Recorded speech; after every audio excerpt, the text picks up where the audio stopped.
ចាសួស្តីបងប្អូនទាំងអស់គ្នាជាពិសេសបងប្អូនដែលគាត់រស់នៅក្នុងប្រទេសកូរ៉េចាមួយរយៈធំនេះគឺមានការសេពជាខ្លាំងតែម្ដងគឺរឿងបញ្ហាទី1គឺបញ្ហាមីគីមឈីវាយប្រហារតាមុខធ្វើឲ្យបងប្អូនចាទាំងអស់គ្នារួមទាំងខ្ញុំផងដែរនេះគឺប៉ះពាល់ផ្លូវអារម្មណ៍ផ្លូវចិត្តជាខ្លាំងគឺសេពខ្លាំងតែម្ដងបញ្ហាទី2គឺបញ្ហាអត់ការងារធ្វើសម្រាប់បញ្ហាអត់ការងារធ្វើរោងចក្រខ្លះជំពាក់ប្រាក់ខែ2-3ខែអត់បានបោកប្រាក់ខែឲ្យទេរោងចក្រខ្លះទៀតទោះបីជាមានការងារធ្វើហើយគឺអត់មានម៉ោងថែមទេធ្វើឲ្យតែរួចមួយថ្ងៃជួនកាលទៅធ្វើមិនដល់មួយថ្ងៃផងបានតែកន្លះថ្ងៃអីចឹងទៅបញ្ហាទី3គឺបញ្ហាដុល្លារឡើងខ្លាំងលុយកូរ៉េគឺធ្លាក់ចុះមែនតែម្ដងឥឡូវលុយដុល្លារឡើងទៅ1លាន40ជាងហើយគឺសម្រាប់បងដែលគាត់ជាពលករគឺសេទ្រង់ទ្រីធំតែម្ដងឲ្យតែលុយដុល្លារឡើងគឺសេខ្លាំងណាស់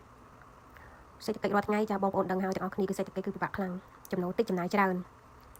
ដូច្នេះសម្រាប់បងគាត់មានការងារធ្វើហើយគឺខុសត្រូវប្រាក់ខែបន្តិចបន្តួចអីសង្ងំធ្វើទៅមិនបាច់ដូរទៅនេះទៅនោះទៅនេះអីទេ